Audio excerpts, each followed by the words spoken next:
James Cooper Quantum Truths Foundation. I did a few spiels on Padmasana, the Lotus position, and I just wanted to do a synthesis, because what happened about 6 months ago is, I think it was coming out of Padmasana, I pulled up my left ankle to take it out of the position a little bit abruptly, possibly, I don't know, but either way I damaged my left knee. It's a very, very delicate position to go in and out of.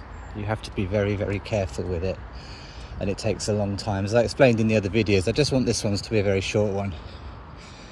Here in Torquay, overlooking to Paynton over there, and Dartmouth around there. And so I haven't been able to do it, or I've deliberately not done it at all for about 6 months. And it was on that same time that I've had a pain in my shoulders down my arm, both arms, which I think are ascension symptoms.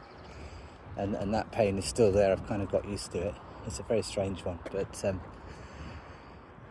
it was around the same time, so I don't quite know the exact cause, but let's say it was because I came out of position a little bit too abruptly. Anyway, I've started taking daily saunas, and I realised I hadn't felt any real pain at all in my left knee for quite a while. I thought perhaps it's time to start again, and I did start again. And it's very rare, even for yoga teachers, to be able to sit in that position. And in my videos I explain how there is a series of exercises that I do. Basically it's going into the lotus position, then leaning forward and leaning to the side, breathing deeply. That's how I've managed, that's how I've worked out, that's how you manage to get into being able to sit in that position. Why do I want to sit in that position? It's the perfect sitting position. I'm learning that potentially 5 masters created humanity. The human form, I guess you could call that humanity. And as I said to my yoga teacher maybe 18 months ago in Penzance, whoever created us, whatever it was, must have had a perfect sitting position in mind. And she thought about it and went, yeah, no, she knows as well that the way we're told to sit, the way we learn to sit, chairs, all chairs, they force you to lean back a bit. And you've got the comfy armchair, but even just a simple school chair, you're still leaning back a little bit with the backrest, and that's completely unnatural. That completely throws out the entire posture. So we become completely useless at sitting. Whereas when you sit in a cross-legged position, not just Svastikasana, which is just the basic easy sitting cross-legged position, which perhaps a child might go and sit in, that's all right, but still your back's not being supported. But in Padmasana, the lotus position, or in Siddhasana, the adept position, your back is supported. Now in Padmasana, lotus position, your back is completely supported. So as long as your legs and knees can handle the maneuver, the movement, the position, your back is held into place perfectly. Fire alarm test. No action is to be taken at this time. I repeat, no action is to be taken at this time. Thank you. No action, okay. Your back is completely and utterly supported. So, but the way that the posture is formed, the way that the bones, the legs fold up over each other, there's a specific way of doing it. The right leg goes up first and the left leg goes over the top, and it stimulates certain pressure points, and basically it holds the spine upright. And so that's the original asana as laid out in Patanjali's Yoga Sutras. Siddhasana is when the feet are kind of tucked in between the calf muscle and the thigh, It's a different sort of, it looks similar, but it's not Padmasana, which it doesn't hold. It's a very good position. I spent most of my time sitting in that position, or a half lotus, or a mixture of Siddhasana and half lotus. But the one is the lotus position, or Padmasana. That's the one, and I came to that realization only about 3 years ago, because generally speaking, even the yoga teachers, they can't hold it. The teacher I had in Penzance is a teacher trainer in the Iyengar system, and I trained with her because I wanted to get back into it. I never really had teachers since the late 90s, when I was learning in India very intensely, and since then I've kind of just done it on my own. Just got my own practice going on. No great shakes, but I do a little bit every day, just the plough and a bit, and just keep my toe in the water. I've always been quite good at it, and I've always really enjoyed it.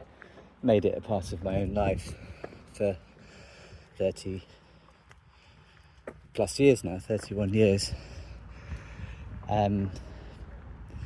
Even she's excellent, she's really excellent at it all, and been doing it for many decades. Goes to India a lot, learnt directly from the Iyengar family, and like I said, teacher trainer, but she couldn't. She can sit in Padmasana, but to be able to actually sit in Padmasana for the duration, and perhaps half an hour, to sit in it absolutely properly, so that both legs are, the hips are completely open, and there's one leg isn't sticking up a little bit. That's almost completely unheard of. And I won't say elderly, but a lady probably in her 60s. I was sitting in the sauna in that position in the corner, and she knew about yoga, and she said, I've never seen anyone that can actually sit in that position like that. Sometimes people for a photo can kind of get into it, but then they quickly come out, and anyway, they can't sit like you. And that's why I thought I'll just do this little video, just a synopsis of Padmasana. But it's to do with a lot of training. You can't have knee problems, so you need to. If you've already got knee problems, then you won't be able to do it.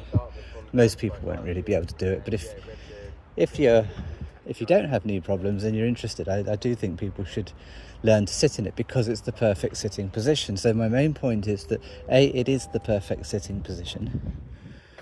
So if I sit down to do some work, I don't want to be sat in a chair.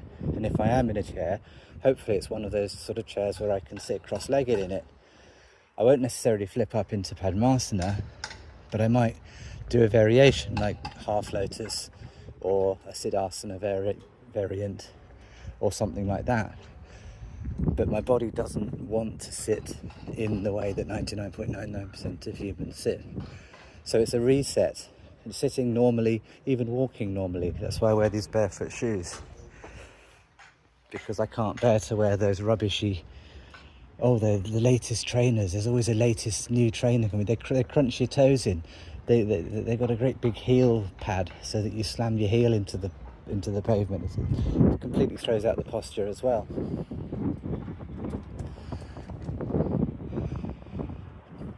It's the perfect sitting position.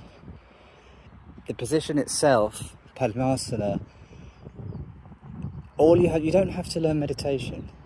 People struggle with meditation. Sai Baba said people can sit in the meditation position and close their eyes long enough for a photo to be taken, and then they can't. He said, don't even try it. Just die mind. Just forget your mind, and just open your heart. Don't try to control your mind. We're in the end of the Kali Yuga here. You can't do it, or most people can't do it. But what you can do is possibly learn Padmasana. It does take a long time. Using the exercises that I laid out in the videos, where you actually lean forward. I think it was the first Padmasana video I did, and I showed how you do the training. It's not good enough just to spend 10, 15, 20, 30 minutes a day sitting in Padmasana. You have to lean forward and do the stretches, and then it really opens up the hips and life becomes so much better. Then you can sit and meditate. Your body naturally goes into a meditative position if you sit there for 10 minutes, 15 minutes like I do in the sauna every day. Just sit quietly, not trying to switch my mind off, but it does put you into that position. That's all you need to do. Secondly, all of the asanas, hundreds of asanas. Some Christians are saying it's all satanic and this, that and the other and whatever. It's irrelevant to me because these asanas, these positions, are fantastic. I've had great use. I think it's ridiculous to say they're satanic, but whatever. They're post-reset. So all of these yoga positions, what in the West people think that's the be-all and end-all of yoga. Oh, and there's a bit of meditation and stuff as well. But it's not. That's not it at all. There's only really a couple of yoga positions, and that's Padmasana and Siddhasana. Like I said, the cross-legged ones, the perfect sitting positions, with Padmasana being the perfect one. It's been a big revelation for me. Oh my God, this is the one. All of the other ones are post-reset. 1728, we were reset. Custodians brought in a system of complete lies, called it education. We've been under a great dome. We've been under a dome. We've been under an invisible dome projector. They've lied about so much. And part of all that, all of these fake religions and all of this nonsense, is hundreds and hundreds of yoga positions which yoga teachers become very, very proficient at, spend their entire life learning, but they never actually quite get Padmasana. So do the yoga positions, they're great, they're really good for health. I like to do Paschimottanasana, which is the one with the legs straight and then leaning forward. I do that for only about 30 seconds a day. I do Halasana, which is the plough. I do that maybe for 30 seconds once or twice a day, maybe 2 or 3 times a day. And I might do Ardha Matsyendrasana, which is the spine twisting one, maybe. But mainly all I do every day now, but again, thank God, is Padmasana. And that is all you need to know. The word asana, which means to sit, that's what the asana is. Postures are called asanas in Sanskrit. The asana of Patanjali's Yoga Sutra is Padmasana. That's all you need to know.